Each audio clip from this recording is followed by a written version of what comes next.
কংগ্ৰেছে মিত্ৰতা ভাঙি দিছে আৰু আমি কৈছোঁ যে আমাক যি ধৰণে মিত্ৰতাৰ পৰা কংগ্ৰেছে উলিয়াই দিছে এইটো অপমানজনক। এইটো তেতিয়া তেওঁ আশা এতিয়া কাৰ লগত কৰিছেতো মই নাজানো। মোৰ লগততো গৌৰৱ গগৈয়ে কথা পতা নাই। কালি কৈছে নে পৰহি কৈছে নে আজি কৈছে মই নাজানো, কিন্তু সঁচা কথা কৈছোঁ, আপোনালোকেতো মোক নিজে দেখিছে যে মই 24 ঘণ্টা শিৱসাগৰত ঘূৰি আছোঁ। কালি ৰাতিপুৱা 9টা বজাৰ পৰা মোলৈ গৌৰৱ গগৈ ডাঙৰীয়াৰ ফোন অহা নাই। বাকীখিনি কথা এতিয়া মই কেনেকৈ কম সেইটোতো কংগ্ৰেছৰ স্থিতি হয়নে? তেওঁলোক ৰাষ্ট্ৰীয় দল, তেওঁলোকৰ দিল্লীৰ পৰা নিয়ন্ত্ৰণ হয়, মইতো ক'ব নোৱাৰিম। কিন্তু এটা কথা মই জানো যে মোলৈ এতিয়ালৈকে গৌৰৱ গগৈ ডাঙৰীয়াই ফোন কৰা নাই। কংগ্ৰেছে আমাৰ লগত মিত্ৰতা ভাঙি দিছে আৰু যিদিনা মিত্ৰতা ভাঙি দিলে তাৰমানে তেওঁলোকে জইণ্টলি বাকী 4টা পাৰ্টীয়ে মিটিং পাতিলে, সেইদিনা আনুষ্ঠানিকভাৱে কংগ্ৰেছে মিত্ৰতা ভাঙি দিলে। তদুপৰি তেওঁলোকে যিখন তালিকা প্ৰকাশ কৰি দিলে 42 জনীয়া, তাত আমাৰ আলোচনা চলি থকা 5টা সমষ্টি দি দিলে, যিটো অনগয়িং মানে ডিছকাশ্যন হৈ আছিলে। তো গতিকে আজিৰ দিনটোত মোৰ হাতত কোনো উত্তৰ নাই। কংগ্ৰেছে মিত্ৰতা ভাঙি দিছে আৰু আমি কৈছোঁ যে আমাক যি ধৰণে মিত্ৰতাৰ পৰা কংগ্ৰেছে উলিয়াই দিছে এইটো অপমানজনক। এইটো তেতিয়া তেওঁ আশা এতিয়া কাৰ লগত কৰিছেতো মই নাজানো। মোৰ লগততো গৌৰৱ গগৈয়ে কথা পতা নাই। কালি কৈছে নে পৰহি কৈছে নে আজি কৈছে মই নাজানো, কিন্তু সঁচা কথা কৈছোঁ, আপোনালোকেতো মোক নিজে দেখিছে যে মই 24 ঘণ্টা শিৱসাগৰত ঘূৰি আছোঁ। কালি ৰাতিপুৱা 9টা বজাৰ পৰা মোলৈ গৌৰৱ গগৈ ডাঙৰীয়াৰ ফোন অহা নাই। বাকীখিনি কথা এতিয়া মই কেনেকৈ কম সেইটোতো কংগ্ৰেছৰ স্থিতি হয়নে? তেওঁলোক ৰাষ্ট্ৰীয় দল, তেওঁলোকৰ দিল্লীৰ পৰা নিয়ন্ত্ৰণ হয়, মইতো ক'ব নোৱাৰিম। কিন্তু এটা কথা মই জানো যে মোলৈ এতিয়ালৈকে গৌৰৱ গগৈ ডাঙৰীয়াই ফোন কৰা নাই। মানে আমাৰ নিজৰ কামটো কৰি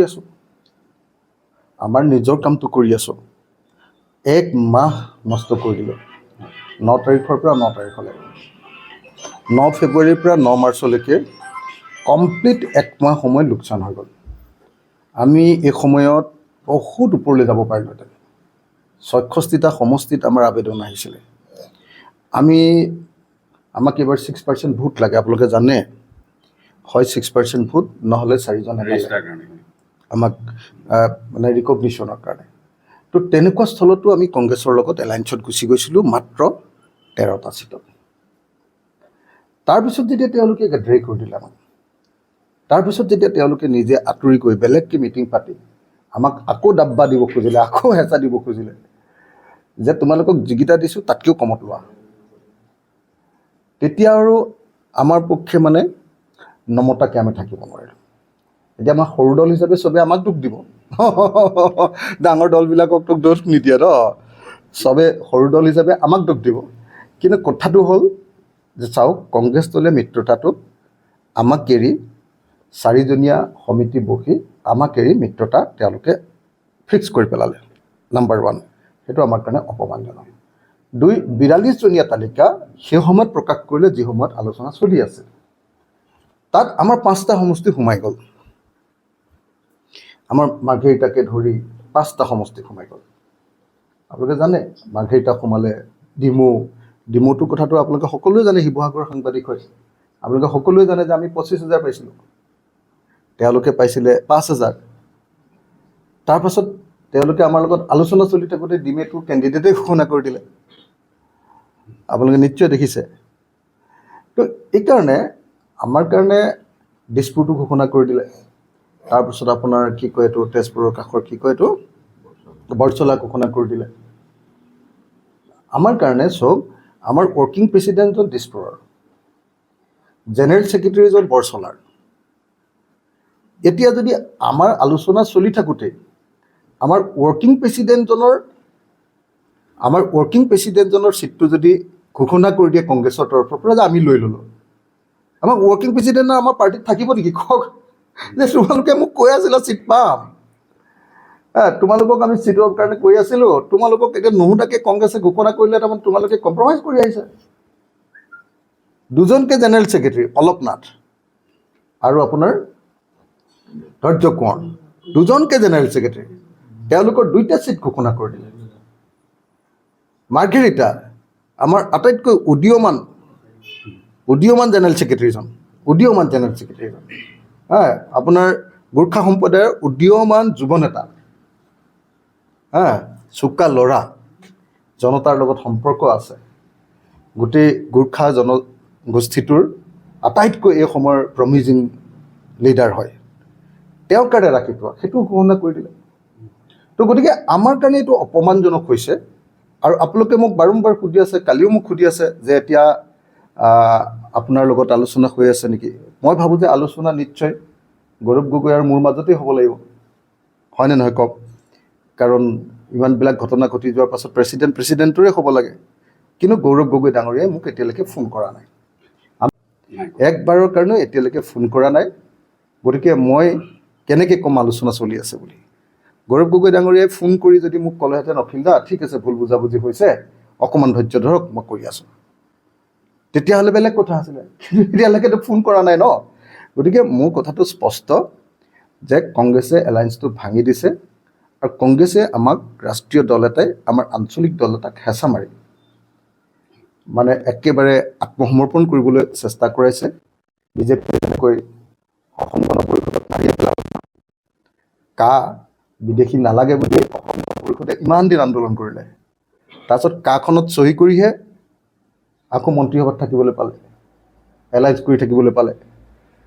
আমাকো দিল্লীয়ে মানে আন এটা দল দিল্লীত বিজেপি কি কয় কংগ্ৰেছ, আপোনাৰ আন এটা দল কংগ্ৰেছ দিল্লীৰ পৰা নিয়ন্ত্ৰিত সৰ্বভাৰতীয় দল, তেওঁলোকে আমাকো আমাৰ আঞ্চলিকতাবাদী শক্তিকো AGPৰ নিচিনাকৈ কংগ্ৰেছেও মানে ৰাইজৰ দলক হেঁচা মাৰি ধৰিব খুজিছে।